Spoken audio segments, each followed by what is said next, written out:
Hello and welcome to the Counterman Education Center. Scott, how you doing? Good.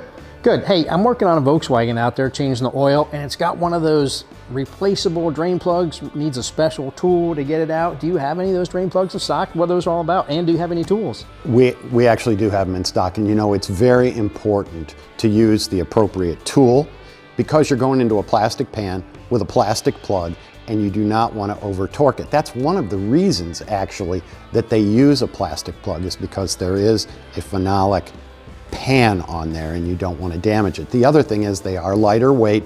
They're only a quarter turn to seal. So it's actually faster for the technician, but you always want to remember, use the proper tool and be sure that you replace that plug every time you use it and every time you change the oil.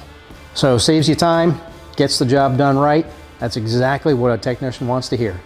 Great advice, Scott. Thank you very much. I'll take those parts right now, and thank you for watching.